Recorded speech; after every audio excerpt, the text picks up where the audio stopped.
as a, I get a chuckle. Okay. Because I know he's doing it to make me laugh. Of course. You think that. It's all that mommy needs to know. Okay. This is between us, Jason. It's what happens when you're the firstborn. Oh, jeez, it's funny. You're the second-born, Travis. Love you both. You're so much like Ed, it's fucking disgusting. I know I'm like Ed. No. You have several redeeming qualities, Jason. Oh, my gosh, Mom, don't go on Dad like that. He doesn't need that. I didn't say anything that he didn't. I didn't say he didn't, but I just said that you It was implied. Anyway. All righty. Mom, do you know what you were brought here to do? Yeah, I think I've got to tell some stories and explain what it was like raising you two. So I think that's kind of what I'm here for. Does that sound correct? I think we got some like no-dumb questions, maybe voicemails. Oh, yeah. All right. Well, I was going to talk about how you guys both got lost all the time, but that Jason did it because he wasn't paying attention. Travis did it on purpose to escape. I was never lost, Mommy. I was always you were right always around escaping. the corner. You were escaping. You were lost to us. I knew it. I knew exactly where you guys were. I know. I know. But we didn't know. I knew you guys were terrified. Yeah, you were like... That's the excitement of it. Like Peter Pan's Lost Boys. Yeah. You're doing it, Peter. You're really doing it. You're doing it, Peter. Yeah. Bangarang. Yeah. Okay. All right. I will just... Because I was going to tell stories about the Superman chip clip. Remember? You used to put a towel. Both you guys would put a towel around your shoulders. You put a chip clip right here. You would cut your neck. I took you into daycare, and you said that your father cut you with a knife. I almost got taken down to the... Sounds like a Travis story. Yeah, that was definitely me for sure. Yep. And Dad was out of the country. He was in Mexico, so he couldn't have done it. Because Dad never showed me enough attention. He only cared about Jason. Dad was in Mexico because he had just slit Travis's throat. He was like, I got to get the fuck out of Dodge. The one thing I know we're going to get to is we're going to run back that question that we did in a bonus episode with Ed. What do you do if your child calls CPS on you? Oh. Nice. Well, love that kind of happened with Travis. Yeah, okay. Well, yeah. This is going to be great. All right. Guys, skip ahead just to Donna's intro right here. I am looking for Donna's intro, and I do not see it. Keep going. Keep going. Keep going. Keep going. Mother's Day episode. Got it? All right. Vicariously through you. You travel more than anyone we know, Mommy. No, I think you guys beat me by a mile. But Bahamas I've been to Dominican Republic, although that was it was interesting. Then we went to we were supposed to go to Haiti, but they had to redirect us because they were having some civil strife. So we ended up in St. Martin, St. Thomas, which is much better. St. Thomas, yeah, they were. We couldn't get off the ship. We had to bail and go to St. Thomas. But I'm much rather be there anyway. Sometimes you just gotta get off the ship. Yeah. Wait till the lights are out. We kept going like, who's on first? Where are we going? What island are we at? We didn't know. So it was Civil kind of strife fun, sounds exciting. What is civil strife for me? What was going on there in Haiti? Jason, this is irrelevant. Yeah, no, Jason, this isn't that show. I think those are called militias. Those are called militias. No, these were actual. Anyway, it doesn't matter. Well, Mommy, we have some fun parenting advice voicemails for you that our 92%ers sent in, and so much more. But Jason, I think we got to get to a little new news. Oh no! I did this all wrong. Segment. Yep. Yeah, he's incorrect. Yeah, that was on me. I was a little higher up. Sorry about that. Alrighty, Mom, this weekend isn't it impressive how much better we've gotten at this show? I enjoy it. Yeah. I get to see you every week. Why don't we do this? Call this new news. Yeah. All right. I knew I was right. You were. I mean, sure. We'll call it that. Travis, crush it, Travis. You look a little dark, Trevor. You have a tan? I know. No, it's just I'm in my. He was just in Haiti. I'm in my cubicle. I'm everywhere. Okay, I'm everywhere, got it. Mommy. Got it. Looks like you guys are having fun. Yeah, and we're about to have even more of a blast with you in this segment called New News. Mom, give us your new news. Nice. There it is. There it is. All right. This weekend is Mother's Day, and Is this a real holiday, Jason? Are we considering this one a real holiday or Fuck made up? yes. What are you talking about as a made-up holiday? You always got to ask. You always got to ask that. This one's the holiday bearer over here. No, it's just, it's a recognized national holiday by pretty much every country in the world has their own version of Mother's Day because there's nobody more important in this world than mothers. Nobody would be here without one. This is true. Well, we'll see how much longer it's true. It probably isn't that too, like, far down the road to their having kids born out of some of these, like, synthetic wombs. You seen that, Mom? What do you think of the synthetic wombs? Yeah. Well, would you ever do it? Stuff happens. Would you ever do it? Would I ever do it? No, probably not. No. How do you think? There's got to be something wrong with those people that come out of them, right? No. They're going to have something wrong with them. No. No? I mean, it all has to do with, your family's makeup and DNA and everything like that. So it is what it is. Yeah. No matter where you're born or how you're born, it's just going to be a basis of your ancestry, basically. I don't know. Sometimes if you're born next to a power plant, you can become a superhero. You can get superpowers. Yeah, O.J. Woodard. Yeah. Well, that might be true because we were born in North Ridgeville and there were a lot of cornfields, so there's a lot of pesticides going on there. Oh, nice. So maybe that's why you're mutant. Cool. That's why Jason's arms look like that. Good for him. Mom, what do moms really want on Mother's Day? They want to be with their children, which doesn't happen often, but when they're older. But that's basically it. It's time. That's it. You like flowers? Always make you happy, right? Yeah, basically. Yeah, nice. Flowers are nice, and pistachios. Yeah, I like pistachios. I do. I like macaroons or macarons, whatever they call them, French. Ooh, you like those? The little sandwiches. Oh yeah. Yes. Oh yeah. I thought you were a big fan of like the little turtles. I love those too. I love caramel and chocolate too. That's always good.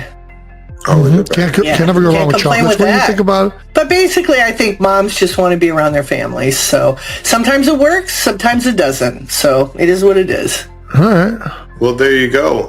You have any fun trips coming up anytime soon, Mommy? I do. I'm headed to Mexico.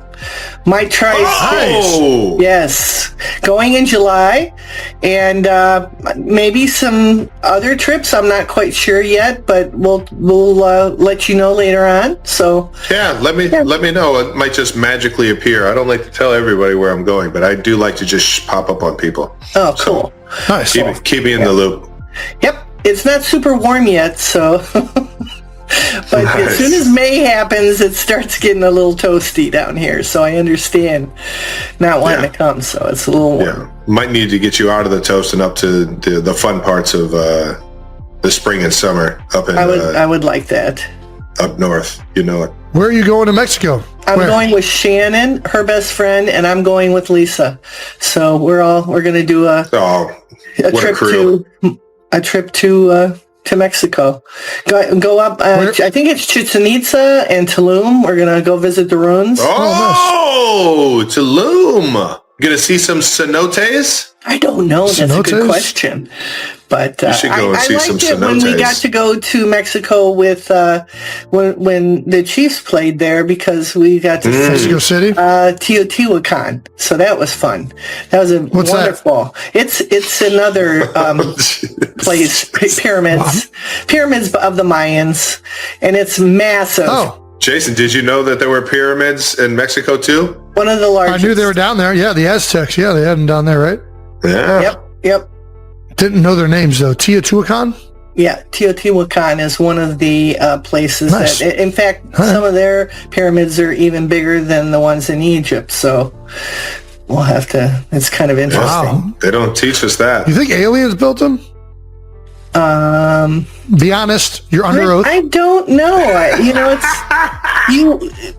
I just think it's too hard to make sure that everything fits so well. They had to have technology that was, passed down through the generations, or somebody came and helped them. So who knows? And that does it for new news.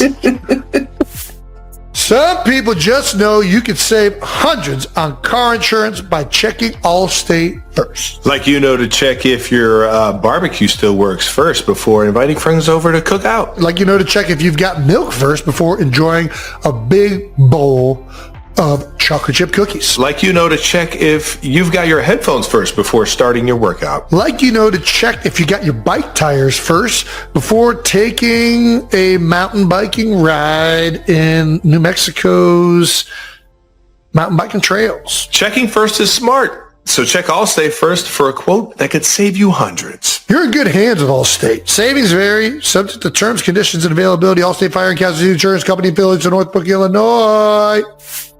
Thank you to our partner, DraftKings basketball fans. It's crunch time. The NBA playoffs are heating up and every game is do or die. With the finals on the horizon, there's never been a better time to get in on the action. Right now, you can play along with DraftKings Pick 6, a fresh and exciting way to experience daily fantasy sports. All new customers who play just $5 will score $50 in bonus picks to keep you locked in all postseason long. Getting started is simple, okay? All you're going to want to do is download the DraftKings Pick 6 app now. Sign up with code NEWHEIGHTS. It's as simple as that. Pick at least 2 players and choose if they'll have more or less of a stat. Like, hey, will they score 20 points or more or less? Or have 3 or more or less assists? Lock them in and compete against others for a huge shot at huge cash prizes. Download the DraftKings Pick 6 app now and sign up with code NEWHEIGHTS. Only on DraftKings Pick 6. The crown is yours. Jason, why don't we get to some parenting advice voicemails? Yeah, I mean, Brandon, can we? Which one should we pick? Some of these, or should we just start rolling through them? What do you think? Wait, were you asking? Was I supposed to answer? Oh shit! I said Brandon. My fault. Do you want to roll through them? Hey, Brandon. How you been? I've been good. Always happy to have you. All right, 1 through 5. Let me talk to your mom for a second. Go ahead. All right, first voicemail. Hi, my name is Stephanie. I am a mom of 2 boys, and I was just calling to see what words of encouragement would you give an 11-year-old and a 7-year-old boy to encourage them to try another sport besides.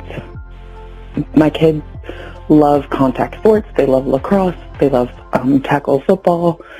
They like to wrestle.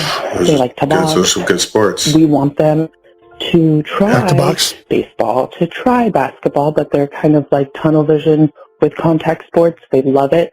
They can't get enough of it. So what are some I like these guys a lot.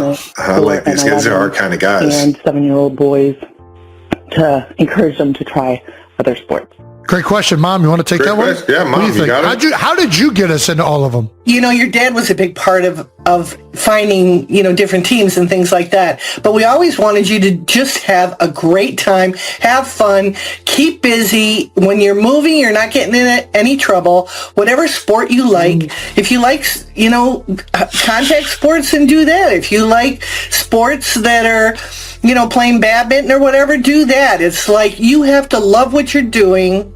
Otherwise, you're not going to want to play. Mommy, growing up, what was the one sport you loved watching us play the most, though? Like, what was the most exciting one for you as a parent watching? Yeah. Obviously, the most exciting was team sports, where hockey was a blast because it was constantly moving. So you could watch things. There was no stopping. It was, jumping off over the, the boards. You just were going all the time. So you were out there a lot. You always had to keep an eye on us, too, in case we were going to throw our cups at you. Yeah. Very true. But it was just, I loved doing that because I paid attention to you and I got to watch you grow and blossom in hockey. But I also liked baseball. Because in baseball, you would be up to bat maybe once, maybe twice, and you would catch the ball maybe once or twice, unless you were the pitcher or the catcher, which Jason was. So he was constantly out there because he was catching and throwing, pitching. They only put me on the mound when we hated the other team and they wanted to see me just strike fear into kids. Yeah, and throw the ball like this close to their nose. Yeah, but I enjoyed the parents at those sports. Baseball, the parents were just awesome. Mom was always in the right. Yeah, Mom was always in the right field in the baseball games, having a comedy hour with all the other mothers on the team. We were always telling jokes and laughing. It was great. And then they're like, "Wait a minute, my son's up to bat." Yeah. Mom, what do you think is the key to getting kids to enjoy sports? What did you used to do to try and get us to have fun or get us into new activities? You were the ones that drove it. It wasn't us.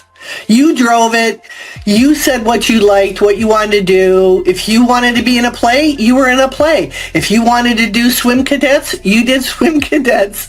If it's like we just went along for the ride. You guys drove everything, and that's the way it should be. Parents should stay out of it. They shouldn't push their kids into things they don't want to do. They're going to have a wonderful childhood. If they love what they do, they're going to get good at it. So that's as simple as that. You guys did a great job of introducing sports. Like I remember Jason started playing football in middle school, and I was always 2 steps behind. So I was in 5th grade while he was in 7th grade. Yeah. And he was starting to play football, and I was like, man, I want to play football. I remember Dad took me down to Heights Tigers tryouts, and I saw how many kids were trying out for the football team at that age, and I was just overwhelmed with like not knowing anybody and understanding like as a kid you kind of want to play sports with your friends or people that you know and things like that. And you guys always found teams where we knew the kids on the team. Well, definitely we would check out who the coaches were, what parents were there, who was involved, if there were a bunch of parents that were involved or there were a bunch of parents that weren't involved.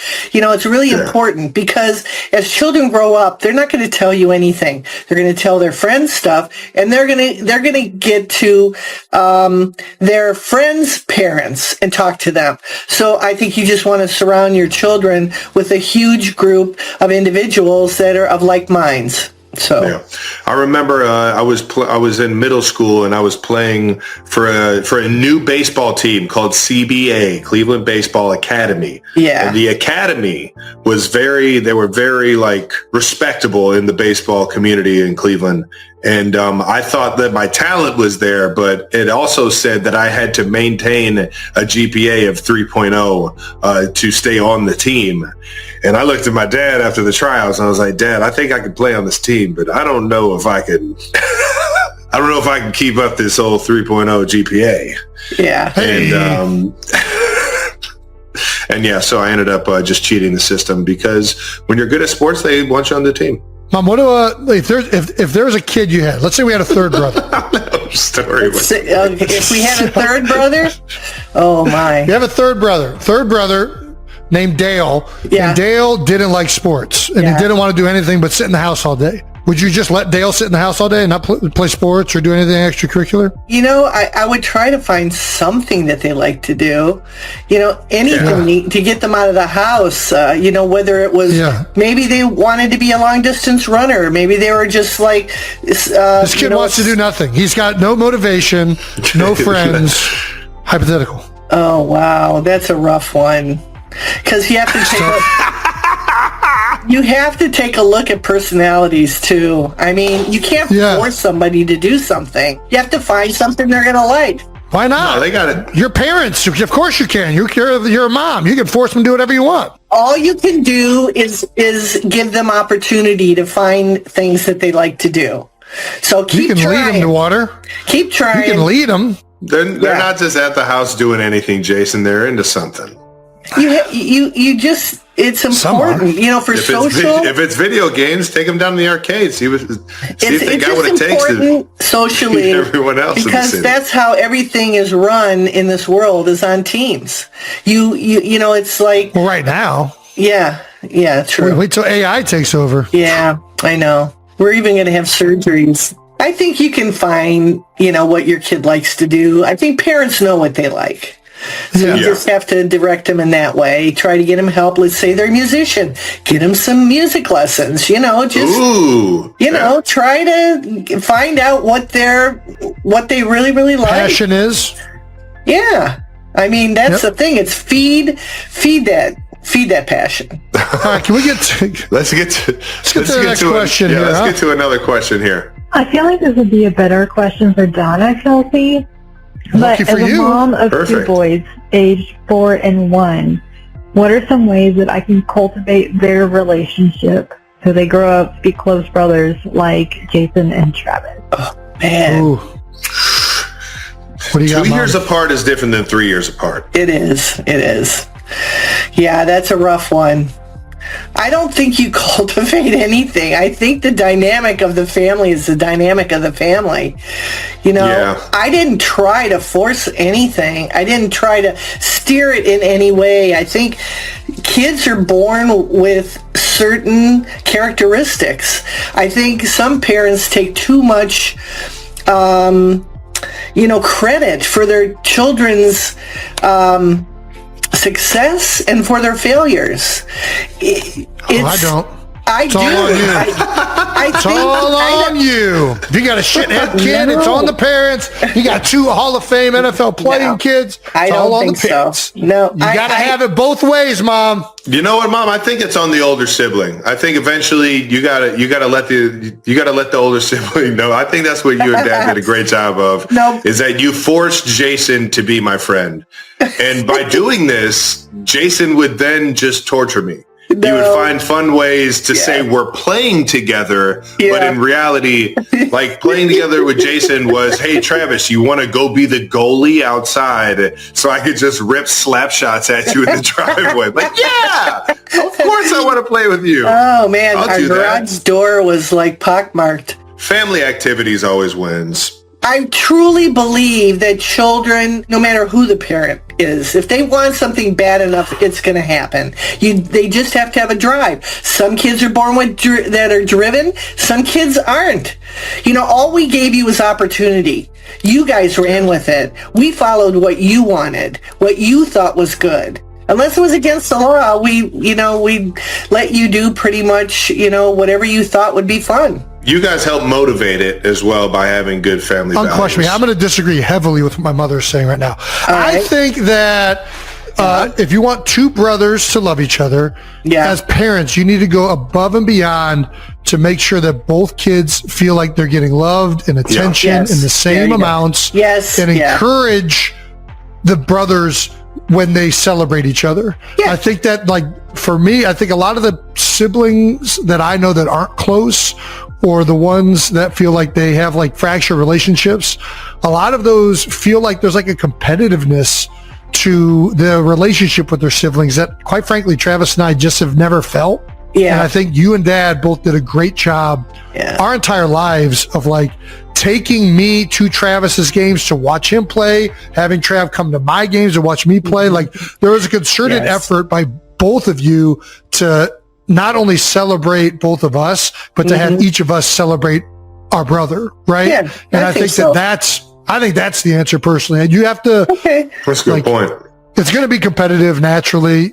You want to be competitive. And then you have to have Dad tell the older one that, or Mom tell the older one to lose sometimes to make the younger one feel better. Sometimes it's got to happen. Just going to have to bite your tongue, This No. guy No, that never happened. can't fool me. I just learned how to flank. You can't fool me. He got better because you wouldn't let him win. So That's what I tell myself. Thank Travis you, is Mama. so much better than me because I beat the shit out of him all the time growing up. All right. but then you also reveled in each other's wins. I mean, you were Yeah. happy when Travis won. You were there rooting him on. Still am. It went both ways, So So For sure. happy when I lost too. It was crazy. No, I mean, well, sometimes when I knew you needed it. All right, here we go, Brandon. What's the next one? That was gold. and you have to have a good sense of humor too. What's the next one? What have we got? Hi, Jason. Hi, Travis. My name is Eileen. I am from Eileen. Orlando, Florida, and Hey, parenting advice. Now, Jason, I know you have really small children, but Hey, you're what are you going trying to blink say? and they will be teenagers. So I've got a 17-year-old son who's a senior in high school. He's trying to make a college decision, and he currently wants to change all of his plans to follow his girlfriend to where she's going to college. Ooh. Should I let him? Give me your best advice on how Oh not to man, do that happens a I lot. don't know if I should let him make a life-changing decision to follow her, but should I also follow or stop young love? Let me know what you think. I don't know. Should we let Mom take this one first, or do we take a stab at it first? I wouldn't even know where to go with that. It's hard. That's a I know tough one. several of my friends allowed their kid to go where their boyfriend was going, vice versa. But Did it work out? Never. no, Not no, once. it was always. No, not but once. sometimes, well, one of my friends got married right out of high school, and they're still married. So you never know. Nice. There you go. never Happens know. sometimes. Sometimes it's your, the person. It's your person. Did they go to college though, or did they stay? No, they never did. Yeah, see, that's a sheltered individual getting married out of high school and just staying that way. What? It's not how it works, Jason.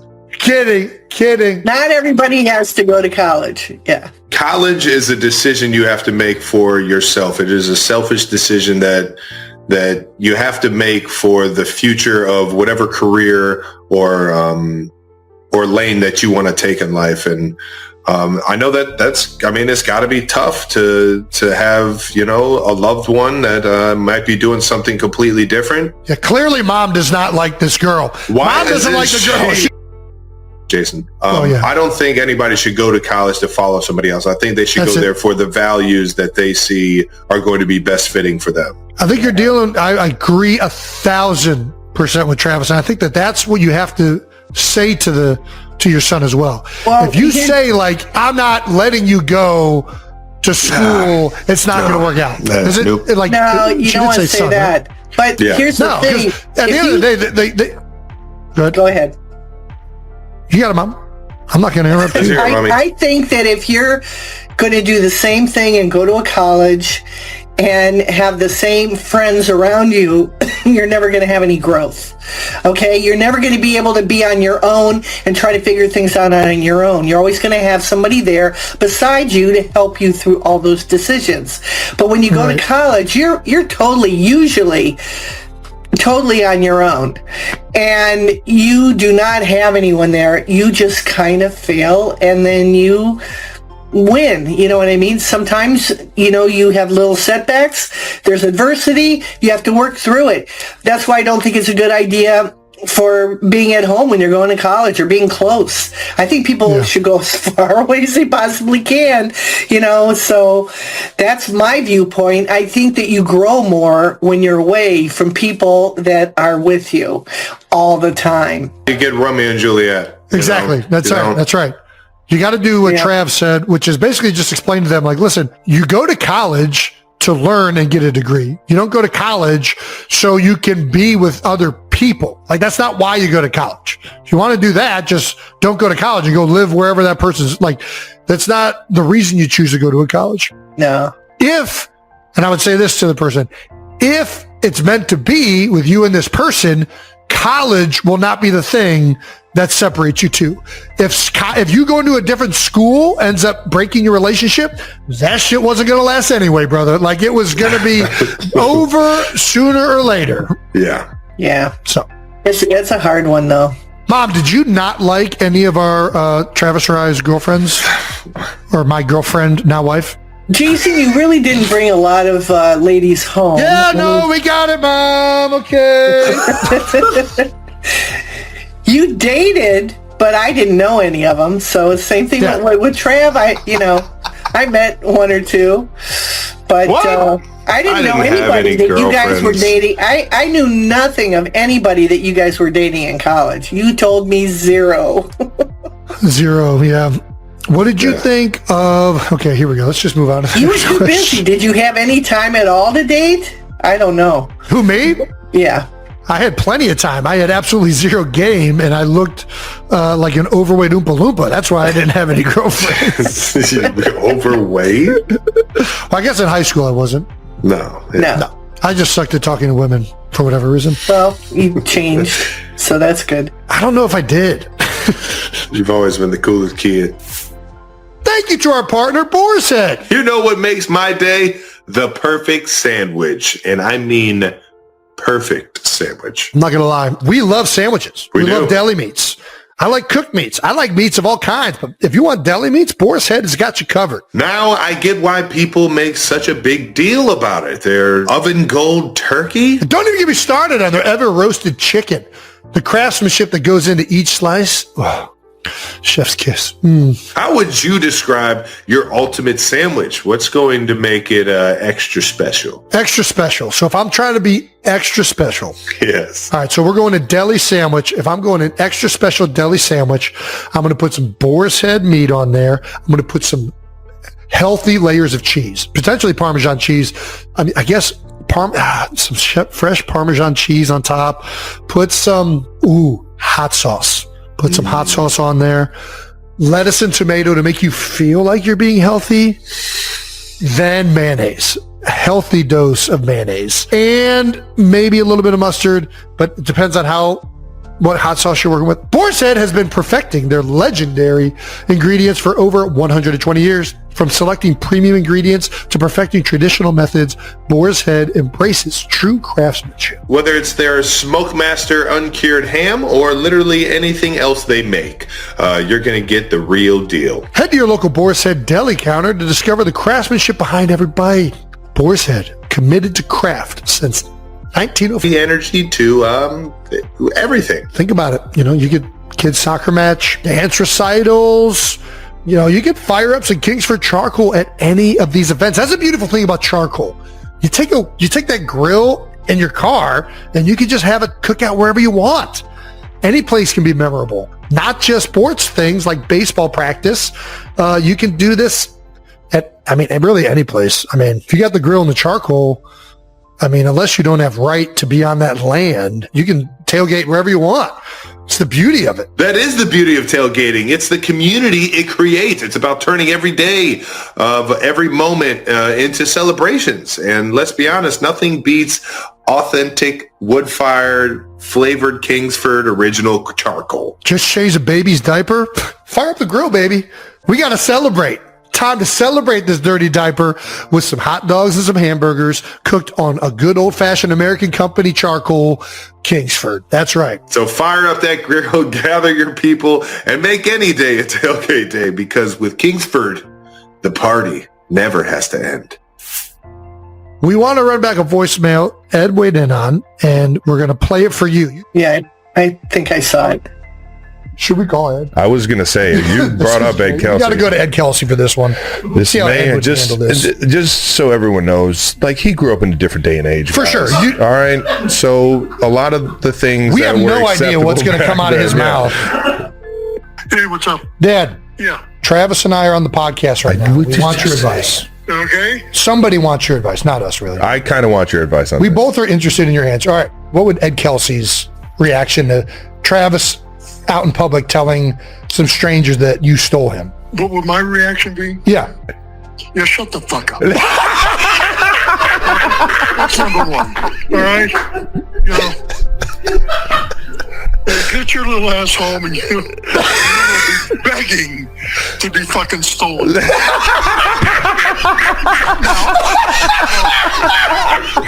As you guys know, that would never really happen. I'm really good about beating you guys. Yeah. The fact of the matter is, it never really happened. Right, yeah.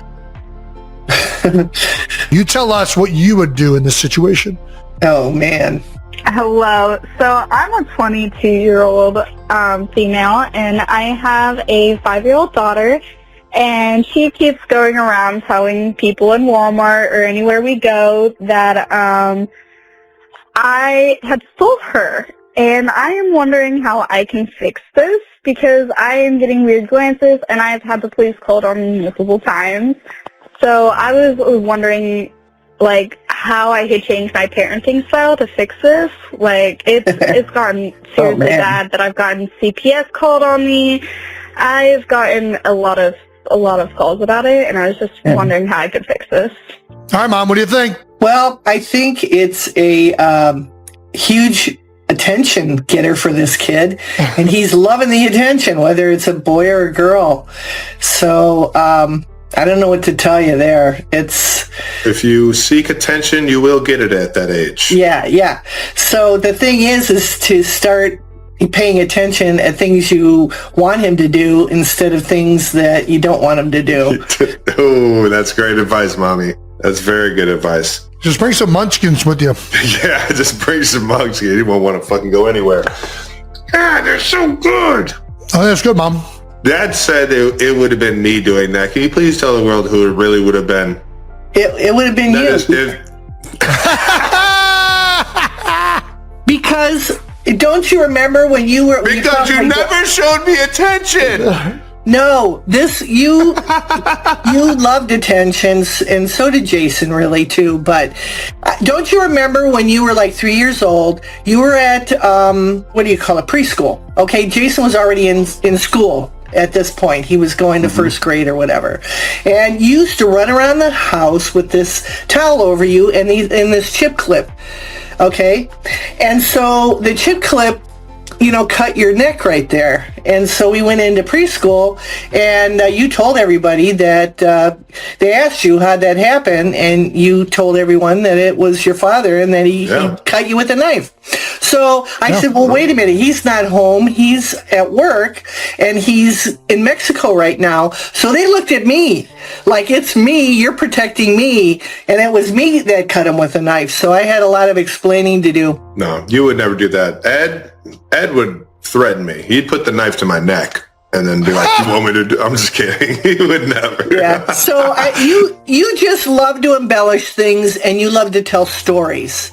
And that's the same thing with this kid. I like to see how things were playing out. I just kind of like to, I like to manipulate things a little bit. See how the things are going to play out. And then I realized I can't do that to my parents. So I stopped doing that. Yeah, that's the thing. It's like, I think when you saw me in the distress that I was in, that was the last time you ever did that.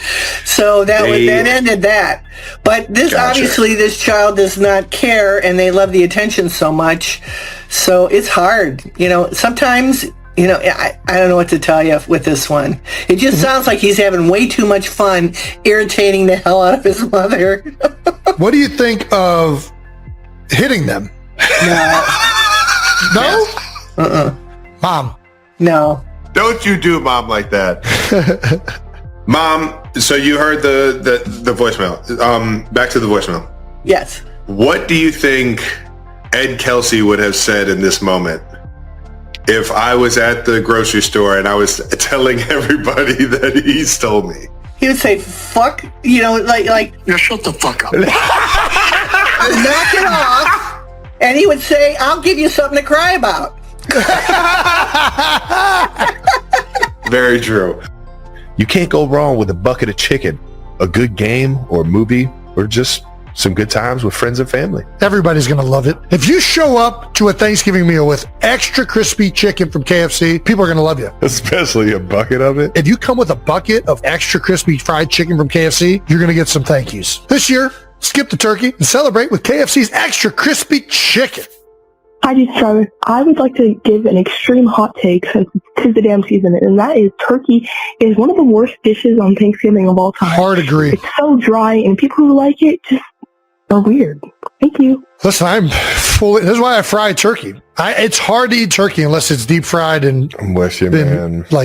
Boiled in fat grease. We never had turkey. We agree. We purposely never had turkey. Mom would make pork chops or some other meat. I love everything else I take that back. I love most other things about Thanksgiving fare, right? I'm a big mashed potatoes guy. I'm a big corn guy. Kylie makes a badass green bean casserole. Fucking love that dish. Mama Kelce dinner rolls. Like everything else about Thanksgiving is so fantastic. And then it gets kind of muddled down with, for the most part, the way most people make it, a dry-ass bird that you got to slather gravy and cranberry sauce on to redeem anything about it. I mean, it's just the honest. You got to fry it. You got to fry it, or you got to be in that thing nonstop injecting it with, like... You got to fry it, or you got to fucking spatchcock that sucker. There you go. Spatchcock it. Yeah. Or what you haven't tried yet is turducken. You got to stuff that thing with the duck. You're right. I have not tried the turducken, but I'm very in on it. The premise of it sounds incredible. I'm out. What else was it? Oh, the other thing that I don't... pumpkin pie is okay, but I think it's also commonplace for a lot of people, maybe I'm wrong on this, apple pie around Thanksgiving. I'll go on this. Apple pie has got to be the most overrated dessert on the fucking history of top shelf desserts. It's got to be, there's got to be a fuck ton of cinnamon in that thing. It's got to be a fuck ton of cinnamon and butter, and that's got to overpower the apple. I'm just not, apple pie just doesn't, I like ice cream, so like when you put it with ice cream, I'll do it. That's the thing. That's another thing. I am definitely more of a cake guy than a pie guy. Although, Steve and Cookies down the shore, they make a mean blueberry pie. It is fucking incredible. See, blueberry pie, different type of pie. And they do it weird to it. Like, isn't as like, I guess like jello-y, you know what I mean? Like a lot of the pie is like a texture thing that I just don't really, warm fruit doesn't make me excited. I like cold fruit. Noted. I'm trying to think. There are pies that I like though. Pumpkin pie is not bad. Pumpkin pie key lime's the only key one. lime, cold fruit. Key lime's a cold pie. Cold pie. Key lime pie is the closest thing to like cheesecake that I'll ever have. I feel like raspberries would be good in a pie. It's got to have a little bit more like tartness for it to be good. Apples just don't bring that like note that really makes me enjoy it that much. I need something in the inside that doesn't just like give me like a clump. You know what I mean? Like a clump. You know what I'm talking about? I think it's COMPTE is what you're thinking about. There it is. Yeah. But is it compote? It's compote. COMPOTE, right? There you go. I think it's compote. I think I know what Either you're way, I don't like that. That stuff I'm out on. I don't mind it if it's cold. There's something about the warmness of pie that I'm just out.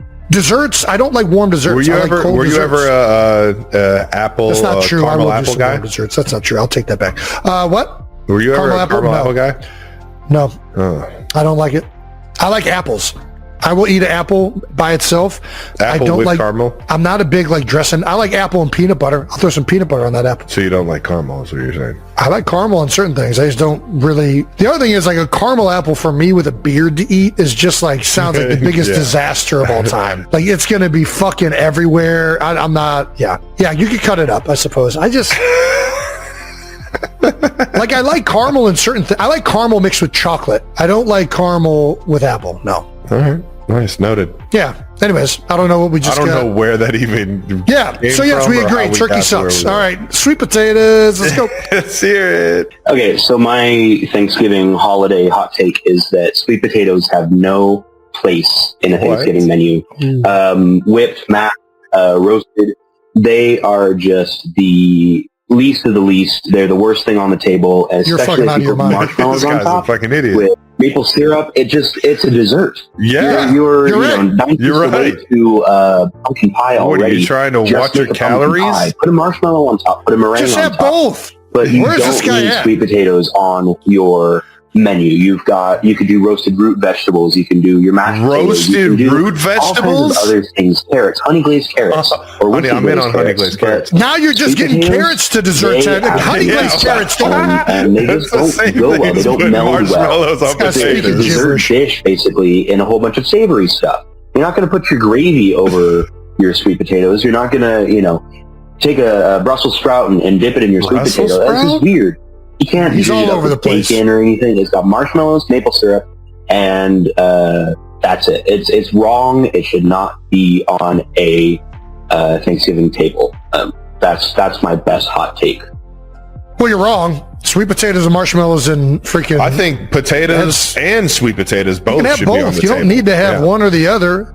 And sweet potato fries. If somebody made sweet potato fries, I'd be fucking jazzed personally. I don't understand the roasted root vegetable. Like this guy wants Where the fucking. fuck did he go? Where the fuck? He's the that is. You want to talk about a hot You want take? beets in here? Like what are we talking about?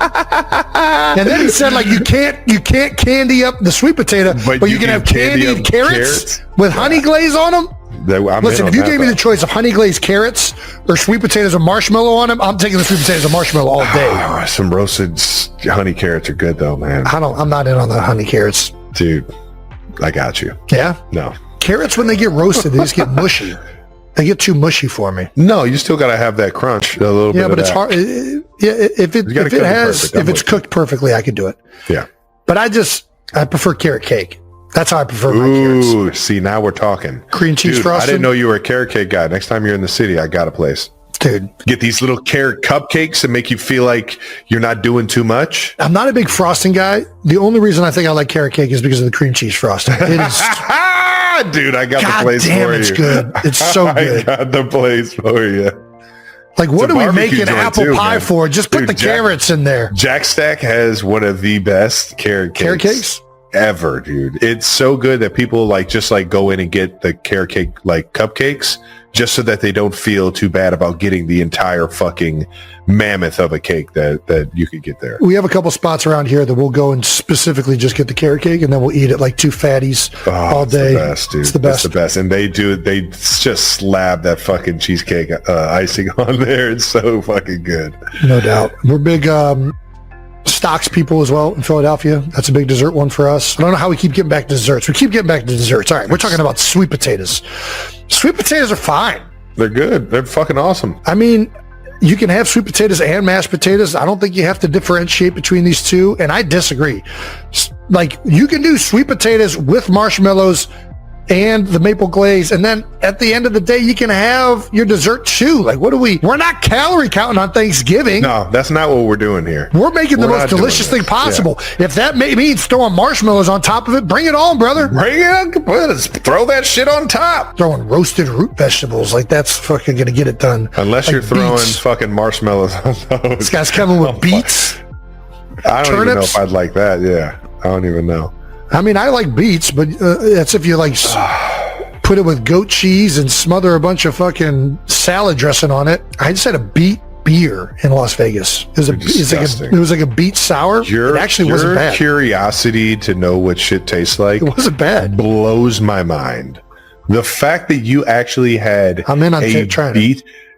You'll try any kind of fucking beer, and it's absolutely disgusting. You gave me a fucking blueberry beer one time, and I wanted to fucking shoot myself. No, it's probably great. It was disgusting. I like experimenting. I like a little citrus lime or something, or like a little garage beer lime. Yeah, I got you.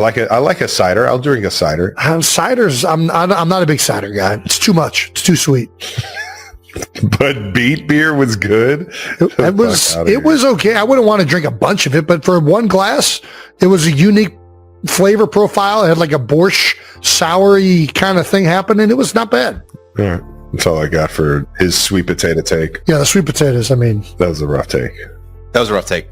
This is my last question coming from me, just based on that conversation. Oh gosh. Really quick. No, this is good. This is good. Last question, real quick. What is the best Thanksgiving side dish? 1, 2, 3, go. Ready? Green bean casserole. Ooh.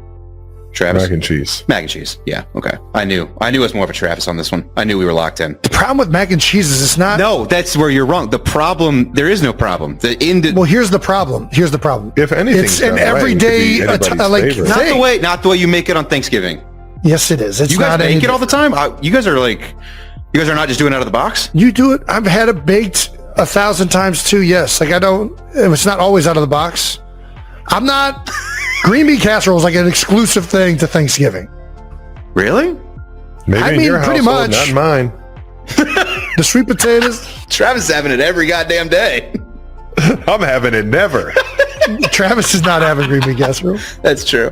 It's mac and cheese. Mac and cheese is the answer. I'll go one step further. Mac and cheese the day after. Get that congealed. I'll go one step further. And the mac and cheese is the most overrated dessert or a side item. It's not. I'm not a big mac and cheese guy. Travis has always been a big mac and cheese guy. I've never been a big mac and cheese guy. Now we have Canada mad at us. We have the mac and cheese fans mad at us. We're just going down. It's okay. I just think it's overrated. It's not. There's 1,000 other things you can have cheesy, and I would prefer. I think when you get it just right, and it's got like that baked crust, that is. Yeah, I hear you. I hear you on you can add if you get the crunchies to it, get the crunchies. It's good.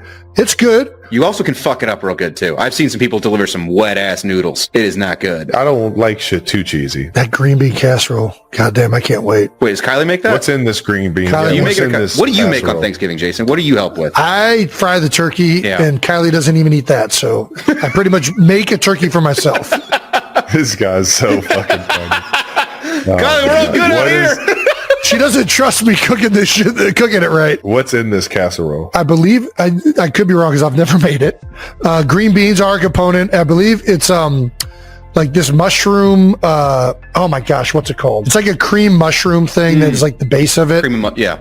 It's like a creamy texture underneath Travis is it. out. Clam I chowder know, with we've green lost him. beans. And then it's got fried onions on top of it, basically. Like it's across the board. I think Travis is not a big fan of green bean casserole. I think when I was there, I tried it just because I was appreciative and thankful, like my dad always taught me. But I'm looking at pictures of it. I know Travis is out on this. This is the anti-Travis Kelce dish. One thing we never had growing up that I'm a big fan of is cranberry sauce, but Kylie only likes the canned cranberry sauce. She's correct.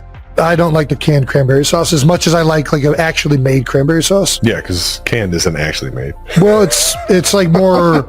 I like a fresh cranberry sauce made rather than a cranberry sauce that's. I want to see the ridges. I want to see the You outline. like it more? See, I don't or like I want to that. see the I don't ridges. like that. I want to see the ridges, I don't brother. like it. I'm out on the ridges. I want that thing to come plopping out and don't even touch it. Just let it sit as a cylinder. Like Yeah, spam? Yeah. That's what it looks like. Let it be nasty. All right. So you like Jell-O? Exactly. That's what it is. Jell-O's technically cold fruit. I always steered clear of Jell-O because it was always like hospital food. That is a little weird. I feel like pudding's more of a hospital food in my mind. I would eat the Jell-O packs like they were Fun Dip, but I wasn't very in on. That's very funny. That is so funny. Yeah. Just dipping your little finger in there. Like that's like a Kool-Aid play. That's odd you would do that with Jell-O packets. guess it's You know just what? powdered That sugar. might be. No, I think it was Jell-O. I think you could technically do it with Jell-O too. It's just sugar and fruit powder. Yeah. Little Travis Kelce with just green ass fingers. Like, I wonder what he's been doing. All right, that wraps up another edition of Heights Hotline. That's right. Ooh, nice. We'll have some more bonus content for you all in this. There you go. No. All right. I'm Look at not- us now. All right, so he wasn't charged with treason. No. Well, that's Are you good to sure? know. That's good to know. No, he never Well, went he to wasn't. jail. He wasn't. He never was went- charged. He never wasn't went to convicted. prison. He never went wasn't to convicted. prison. No. So he was charged, not convicted in a court of law. No. The worst thing that happened was he had his pension taken away. That was about it. So But he did help out the Russians, I don't think so. which really I don't want to get think so. political. He did. That's Yeah. where he sold it from. And not only did he help the Russians, that's where he met Stoya, right? Zoya. Oh my God. Zoya. Oh my Well, God. that's another thing. Your father's been married 5 times. so Charming there's- man. been married Charming 5 man. times. Charming man. Was he Plus, was he faithful to all of these women? Of course not. He's a I'm putting it in the narcissist. bad category. Another one in the bad category. And the other Is filling up the bad category. and the other thing is that he just you had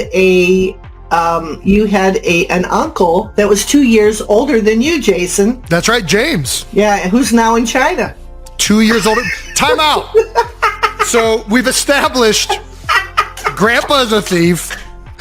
Mom's a thief. Travis is a thief. Was James or was he not charged with treason in Korea? It wasn't treason. Well, Yeah, they made him leave the country, didn't they? That's because he was a DJ and he was cutting in on somebody's territory. Yeah, Oh, he was James is a stealing. DJ? in Korea. Yeah, he lost a lot of weight. He became He a was over there dancer. K-popping? He's over there K-pop, K-popping? baby. That's right. He was starting K-pop? Yeah. This whole and- time? Yeah, so he was a DJ over there, so he was taking people away from another bar, and so this guy went and put That's not illegal. I've heard nothing that would get you. The morning sun filtered softly through the living room blinds, dust motes dancing in the golden light. As Donna Kelce clutched her coffee mug, her fingers trembling just slightly. At 73, she had seen triumphs and heartbreaks, victories and near misses, but nothing quite like this moment. Her son, Travis, had just revealed something that made her heart swell and skip at once. He had invited her and her granddaughters to Taylor Swift's wedding. The words hung in the air like music notes, filling the room with a quiet awe. Donna's eyes glistened, a soft, almost imperceptible smile tugging at her lips.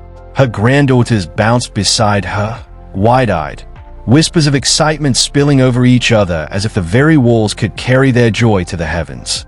Travis Kelce, standing a few rooms away, exhaled slowly, the weight of the NFL season still lingering on his shoulders. His 2025 campaign had ended with a heartbreakingly narrow loss, 14-12 against the Las Vegas Raiders, marking the first time the Chiefs missed the playoffs in over a decade. That final whistle had left him hollow, uncertain, a feeling foreign to a man whose life was built on decisive victories. Yet in this quiet moment, reflecting in the soft glow of family warmth, a new kind of triumph began to take shape. A triumph not measured in yards or touchdowns, but in connection, love, and shared anticipation. Meanwhile, in Los Angeles, Taylor Swift moved through her weekend with effortless grace. Photographed leaving the Bird Streets Club, holding a sourdough loaf labeled in her meticulous handwriting, she seemed almost ethereal, a figure of art in motion. Fans speculated, cameras flashed, but she remained focused, grounded, choosing when and where to appear, her presence commanding even in absence. At the Golden Globes, she and Travis were conspicuously missing, yet her aura seemed to dominate the red carpet, whispers of her name circulating like a delicate perfume through the crowd.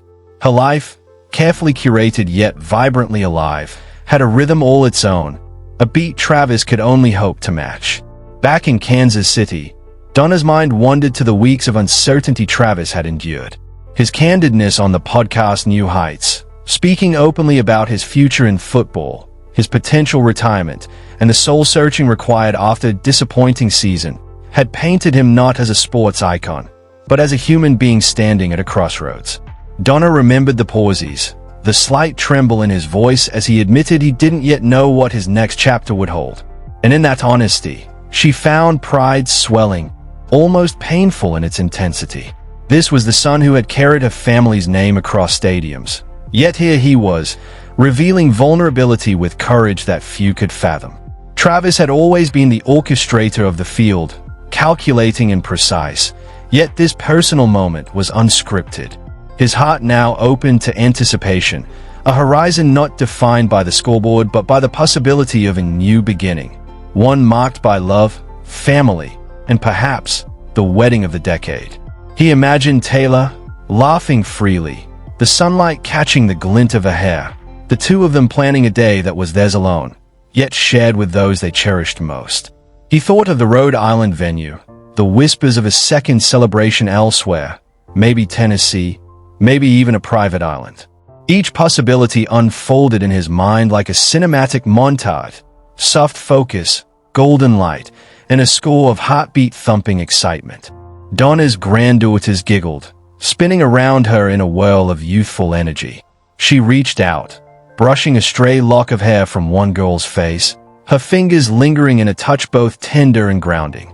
She thought of her own wedding memories, long ago, the fear, the joy, the uncertainty, and how those moments had shaped her life.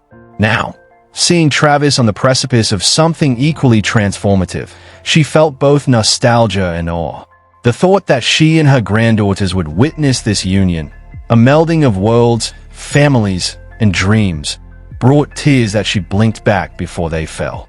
As the NFL offseason loomed, Travis considered every avenue, returning to the Chiefs, navigating new contracts, or even exploring broadcasting. Yet all these professional possibilities paled in comparison to the personal one, the sacred celebration that awaited. Taylor's careful privacy, her deliberate slowing down, mirrored his own need for reflection. Together, though apart in location, their rhythms aligned. Theirs was a partnership of equals, of shared dreams and mutual respect, moving forward with both excitement and mindfulness. The day of the wedding approached, and Donna found herself replaying Travis's podcast words. "I just want to be a regular human for a couple of weeks, maybe a month, and figure out what I'm going to do next." The sentiment struck her with a profound simplicity. Fame, career, public scrutiny, they all faded in comparison to family, love, and the quiet moments of being fully present. The thought of her son, poised on the edge of public adulation and private intimacy, filled her chest with a mix of pride and protective warmth. And then came the invitation, official, tender, intimate. Taylor Swift had reached out, personally, to include Donna and the granddaughters. The room seemed to hold its breath. Donna's eyes shimmered, the corners of her mouth lifting as though the universe itself had aligned for this moment. Her heart raced, a soft, quiet echo of the stadium chants she had long ago cheered for, now transformed into the delicate anticipation of family celebration. As she folded the invitation, the girls peered over her shoulder, their faces alight with wonder. Donna caught their reflection in the glass, imagined the sea of cameras, the golden glow, the delicate whispers of dresses brushing against polished floors. She imagined Taylor's laughter, Travis's confident grin, and the two of them stepping forward into a new chapter. She felt a lump in her throat and swallowed, smiling through the tears. Outside, the world carried on, oblivious to the quiet magic unfolding within the Kelce household. But inside, a universe of connection, love, and cinematic moments have been stitched together, one intimate detail at a time. In this intersection of sports, music, and family, Donna Kelce discovered a profound truth: that some victories, the ones that truly resonate, are measured not in trophies or charts, but in shared human experience. And as she placed the invitation gently on the table, her fingers lingering over the elegant script, Donna whispered softly to herself, almost like a benediction, "Some moments don't just happen, they are lived." Outside, a sliver of sunlight caught the invitation, glinting like a promise. Inside, hearts beat in unison, anticipation humming in the air. Somewhere between stadium lights and stage lights, between public acclaim and private joy, the Kelces and Swift prepared to step into a moment that would be remembered not for headlines, but for the quiet, human magic of love fully embraced. The morning sun spilled gold across the Kelce living room, catching dust motes that twirled like tiny dancers. Donna Kelce held her coffee mug tight, knuckles whitening. A tremor ran through her fingers, not from age, but from awe. Her son, Travis, had just revealed something that made the air feel electric. He had invited her and her granddaughters to Taylor Swift's wedding. A soft gasp escaped her lips, almost drowned by the gentle chatter of the girls, who bounced around the room in bursts of excitement, their laughter light and airy, echoing against the walls. A camera-like focus captured Donna's every movement. She adjusted a cushion, smoothed a stray strand of hair, eyes glinting as if the lens of the world were trained on her heart. The sunlight framed her like a halo. Travis, seated nearby, ran a hand through his hair, his posture calm but deliberate, a protective, steady presence against the emotional storm. His voice, steady yet warm, broke the silence, confirming the invitation once more. The room seemed to hum with energy, the walls vibrating subtly as if aware of the moment's significance.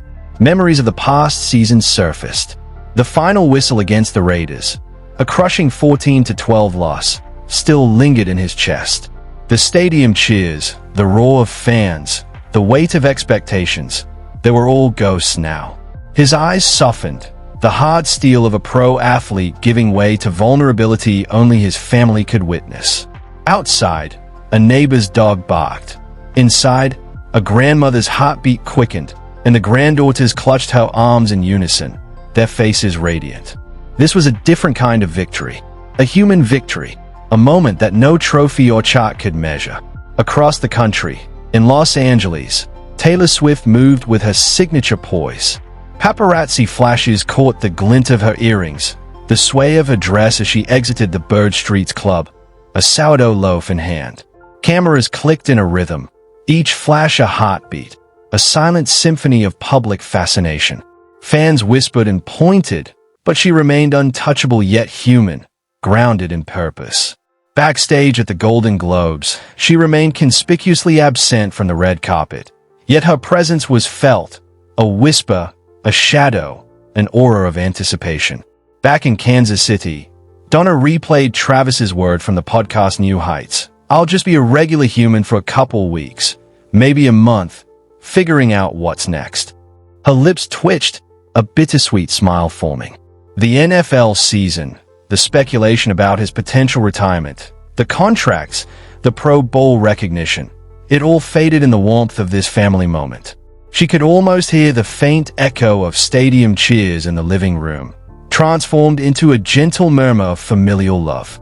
The girls twirled, their tiny shoes tapping a rhythmic beat on the hardwood floors, and Donna couldn't help but laugh through tears.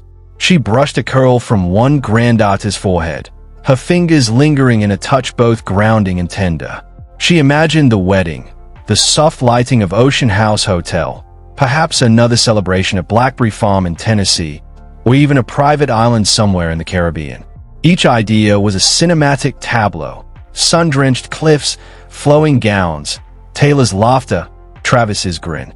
She held the vision in her chest, a story unfolding in slow motion, every detail luminous.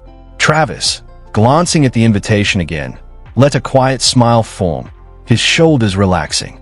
He imagined Taylor, her hair catching the sun, the way she laughed freely, the intimacy of planning a day together. Micro gestures, Taylor adjusting a flower in her hair, Travis straightening a boutonniere, played out in his mind, as vivid as the final replay of a winning touchdown. The moment was theirs, equal parts anticipation, joy, and reverence. Donna's own memories surfaced. Her wedding, decades ago, the flutters of nervous excitement, the small chaos of planning, the ultimate joy of family. Now, watching her son step into this intimate world of love, she felt a powerful blend of nostalgia and awe. The invitation glimmered under the sunlight, the delicate script a portal to a moment that would define family history. The girls squealed again, pointing to the printed names, their tiny hands pressing over her own. And then, as if the universe itself leaned closer, the room fell into a beat of silence. It was a pause rich with emotion, the collective inhale before the plunge, the cinematic hold before the final cut. Donna's eyes misted. She whispered softly, almost a prayer, "Some moments don't just happen, they are lived." Outside, the world continued, oblivious. Inside, a universe of love, hope, and shared humanity thrummed with life. The sunlight caught the invitation once more, flickering like a promise, and the hum of anticipation seemed to echo in the walls, waiting for the day when laughter, vows, and family would collide in one unforgettable frame. The camera would pan, in imagination, to Travis and Taylor walking side by side, hands intertwined, every glance a story, every step a heartbeat. Then, like the closing of a cinematic reel, the frame would linger on Donna and her granddaughters, the softest of smiles on their lips, eyes wide with wonder and awe, the air rich with potential. And as the screen faded to black, the whisper remained, a poetic echo of what was to come. Some moments are bigger than life, and we are lucky enough to witness them.